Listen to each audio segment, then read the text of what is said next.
सरला जी काफी उदास चेहरा लिए हुए पार्क में बैठी हुई थी। तभी उनकी सहेली सुमन वहाँ पर आती है।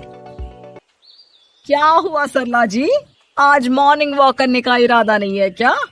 इस तरह चुपचाप क्यों बैठी हैं? आई तो थी ये सोचकर कि पार्क में जाकर थोड़ी देर पहले टहल लूंगी, लेकिन क्या करूं, मन ही नहीं कर रहा। अरे सब ठीक है, तो इतनी परेशान क्यों नजर आ रही हैं? नहीं नहीं, ऐसी तो कोई बात नहीं है, सब ठीक है। अरे भाई, अब तो आपको खुश नजर आना चाहिए।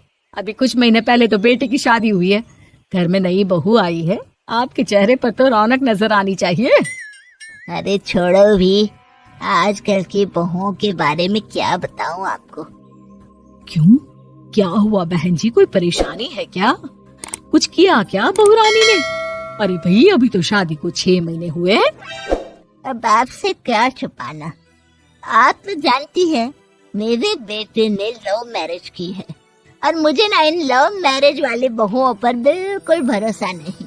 ना जाने कब मेरे बेटे के कान भर दे।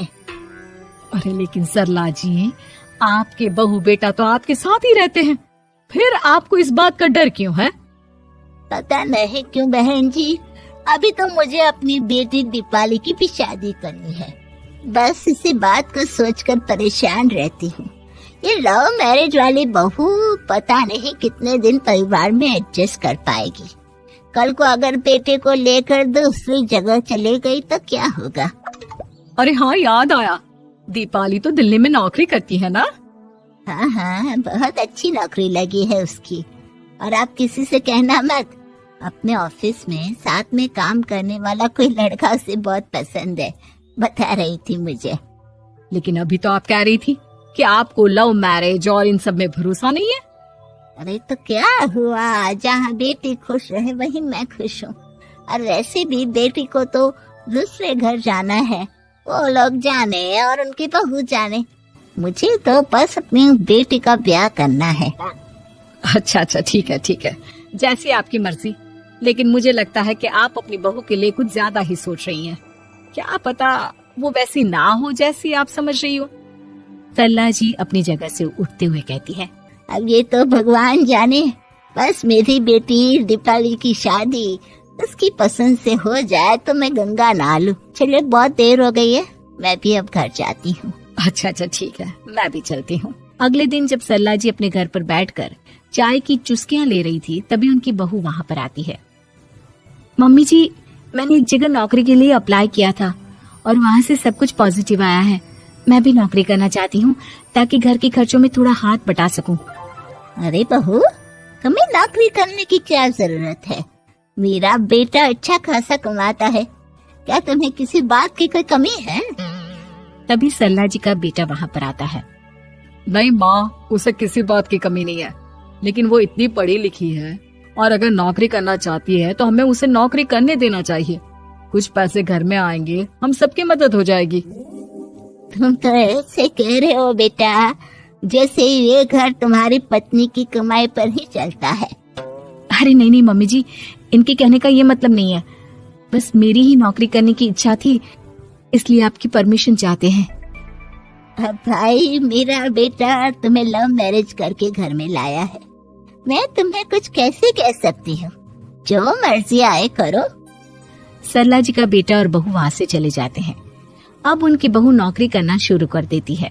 कुछ ही दिन बाद सरला जी की बेटी दिल्ली से अपने घर आती है और अपनी माँ से कहती है, माँ, मैंने आपको बताया था ना, मुझे अपने ऑफिस में साथ काम करने वाले एक लड़के से बहुत प्यार है, मैं उससे शादी करना चाहती हूँ। माँ, हाँ हाँ, तो मैंने कब मना किया? अगर तुम उसे पसंद करती हो तो उसके घर वालों को कहो, हम आपस में बात करके तुम्हारी शादी तय कर देते हैं। अरे लेकिन माँ, एक बहुत बड़ी परेशानी है।